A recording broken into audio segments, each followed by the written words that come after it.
মায়ের হাতের খিচুড়ি, মা রান্না করতেছে খিচুড়ি। এই খিচুড়ি খাবো বহুদিন পরে, আনন্দই লাগছে অন্যরকম।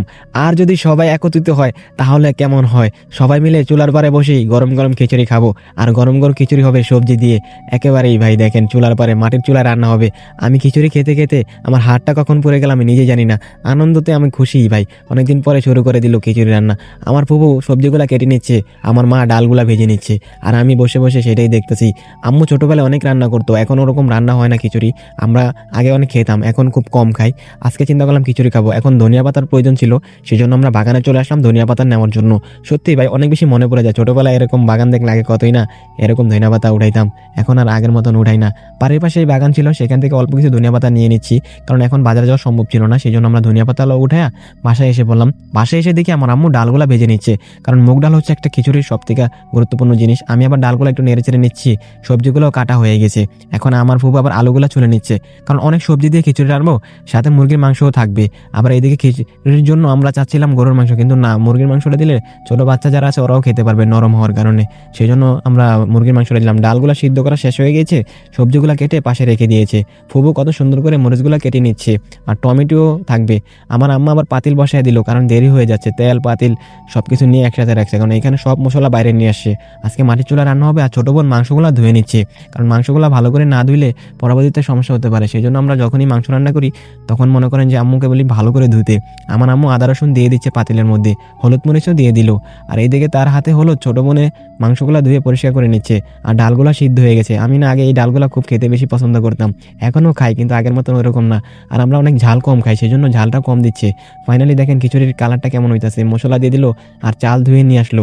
আম্মু কিছুক্ষণের মধ্যে চাল দিয়ে দিব, আর আমি দেখতেছি বৈশা বৈশা, আর চিন্তা করতেছি আম্মুর মতন যদি রান্না করতে পারতাম তাহলে কতই না ভালো হতো।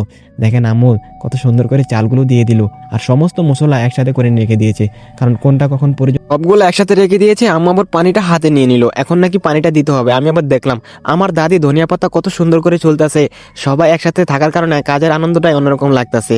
সবার পাশে বসে আছি, আমার মা রান্না করছে সেটাই আমি দেখতেছি। আম্মু আবার এদিক দিয়ে ডালগুলা দিয়ে দিচ্ছে। ভাই আম্মুর হাতের রান্নাটা না আমার থেকে অনেক বেশি ভালো লাগে, কারণ আমি অনেক দামি খিচুড়িও খেয়েছি, অনেক দাম দিয়ে অনেক ভালো খিচুড়িও খেয়েছি, কিন্তু আমার মায়ের হাতের সেই স্বাদটা আমি কোথাও না পাই নাই। মায়ের হাতের রান্না আমার কাছে সবসময় সেরা থাকে, কারণ আমার মা আমাকে যেটা রেঁধে দেয় আমি সেটাই খেতে পছন্দ করি। আর মায়ের যখন রান্ধে আমি অনেক বেশি মজা করে খাই। ছোট বোন মাংসগুলো এখনো ধোয় নেই, কারণ মাংসগুলো ভালো করে ধুতে হবে। আম্মু খিচুড়ির মধ্যে হালকা কিছু মশলা দিয়ে নিল, আর খিচুড়ির কালার আসতেছে। এখন সবজি ধোয়ার পালা, তারা সবজিগুলো ধুচ্ছে, মা কল চাপিয়ে দিচ্ছে, ছোট বোন সবজিগুলো ধুয়ে নিচ্ছে। মাংস ধোয়া শেষ হয়ে গেছে, মাংস নিয়ে মা চুলার পারে চলে আসছে, আর ছোট বোনকে এখানে বসায় রাখছে। আম্মু সবজিগুলো ধুইতেছে, আমি আবার সেটাই দেখতেছি। ছোট বোন সুন্দর করে মাংসগুলো সাইজ করতেছে, আর আমার দাদি এখানে বসে আছে। এইখানে আমরা আবার পাতিলের মধ্যে অর্ধেক কমিয়ে নিচ্ছি, কারণ যদি আপনার এটা ফুটে যায় তাহলে নিচে পড়ে যাবে। সবজিগুলো খিচুড়ির মধ্যে দিয়ে দিচ্ছে, সবজিগুলো একসাথে কাটার কারণে খুব তাড়াতাড়ি হয়েছে। সবাই কাজে হেল্প করছে, এখন পালা কখন হবে অপেক্ষা করি দেখতেছি। আম্মু আবার পাশে দিয়ে সিমগুলো দিয়ে দিচ্ছে। সবজি দিয়ে খিচুড়ির মজাটাই অন্যরকম লাগে। দেখেন সব সবজি দেওয়ার পর একটু নাড়াচাড়া করে নিচ্ছে, কিছুক্ষণের মধ্যেই হয়ে যাবে ভাই। তাকায় আছি আর অপেক্ষা করতেছি কখন হবে গরম গরম খিচুড়ি, কখন খাবো। মায়ের হাতের রান্না অনেকবার খেয়েছি, কিন্তু অনেকদিন হলো খিচুড়ি খাওয়া হয় না। সত্যি আজকে খিচুড়ি খাবো, অনেক বেশি ভালো লাগবে। মা মাংসের মধ্যে মশলা দিল, ছোট বোন জিরাগুলা বেটে নিচ্ছে, সকল মশলা একসাথে রেখে দিয়েছে, আদা রসুন সব যা যা প্রয়োজন সব কিছু দিয়ে দিচ্ছে। সত্যি ভাই অনেক জায়গায় খাবার খেলেও না আমি মায়ের খাবারের কথা কখনোই বলতে পারি না। আর আমার মায়ের খাবারের হাতের রান্না অন্যরকম একটা ঘ্রাণ আসে যখন মা চুলার মধ্যে আপনার রান্নাটা বসায়। আব্বু আবার গাছ কেটে চলে আসে, আব্বুরও খিদা লাগছে, আমাদের সবারই ক্ষুদা লাগছে, কারণ অনেকক্ষণ ওয়েট করতেছি কখন হবে খিচুড়ি, আর অপেক্ষা করতেছি। আম্মু আবার মাংসগুলো সুন্দর করে ভেজে নেওয়ার জন্য আপনার হলুদ মরিচ দিয়ে নিচ্ছে, তেল ঢেলে নিচ্ছে, কারণ তেলটা প্রয়োজন বেশি, সেই জন্য বোতলে তেল নিচ্ছে। আর আমি বসে বসে দেখতেছি, অনেক অনেক বেশি ভালো লাগছে ভাই। আম্মু আব্বু যখন তারা খুশি থাকে অল্পতেই, তখন অনেক বেশি ভালো লাগে। সত্যি অনেক বেশি খুশি হয়ে গেলাম। এই দেখেন এইদিকে খিচুড়ির কালারটা হয়ে গেল অনেক সুন্দর, আর ছোট বোন আবার সবজিগুলো কেটে নিচ্ছে, কারণ মাংসতে আলু দেওয়ার প্রয়োজন। আজকের এই দিনটাতে আমার ভাইয়ারে খুব মিস করি। হ্যাঁ যদি থাকতো তাহলে আরো বেশি আনন্দ হইতো, কারণ সে আছে দূর প্রবাসে। সত্যি ভাইয়া তোমার অনেক মিস করি। আর ভাই আপনারাও বলবেন কারে কারে মিস করেন। যখন একসাথে পরিবারের সবাই মিলে খাবার খাই, যখন একজন না থাকে তখন সত্যি তার কথা অনেক বেশি মনে পড়ে যায়। আমার মা এদিক দিয়ে সুন্দর কইরা সবকিছু রেডি করতেছে, আর আমি এই জায়গায় একটু দাঁড়ায় আছি। সত্যি আজকে অনেক ভালো লাগতেছে। আমার ফুফু বাবার কইতেছে একটু মরিচ দেন, ভাই আমি কইছিলাম মরিচটা দিয়েন না, তারপরে তারা দেখেন মরিচটা দিয়ে দিছে। জানি না কেমন জাল হইব, অহন অপেক্ষা করতেছি কোন সময় হইব।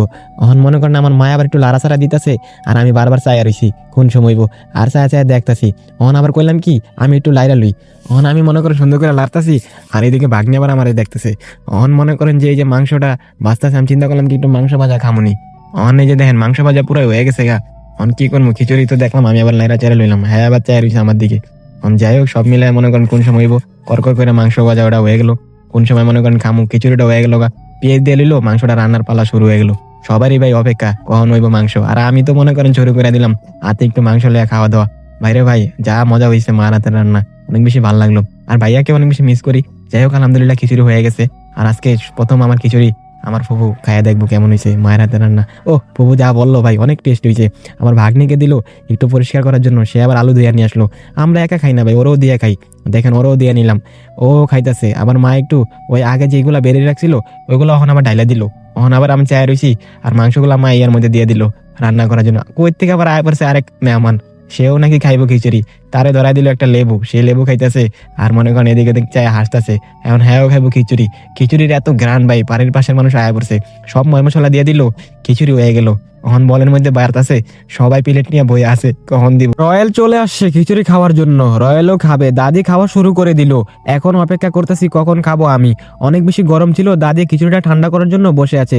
ফুবু খিচুড়িগুলা বেড়ে দিচ্ছে, আর আমার মা মাংসগুলো এদিক দিয়ে দিচ্ছে। আর দেখেন কত সুন্দর করে খিচুড়িগুলা বেড়ে নিচ্ছে। আর আমার খিচুড়িটা আমি ওই পাশে রেখে দিয়েছি, ঠান্ডা হবে তারপরে খাবো। আলহামদুলিল্লাহ ভাই মায়ের হাতের খিচুড়ি খেতে পেরেছি, আর অনেক বেশি আনন্দ লাগলো সবাইকে একসাথে নিয়ে যখন খিচুড়ি খেতে পেলাম। আর ভাইয়াকে অনেক বেশি মিস করলাম। আপনারা জানাবেন কাকে কাকে মিস করেন এই দিনটাতে, সবাই মিলে খাওয়ার আনন্দই অন্যরকম।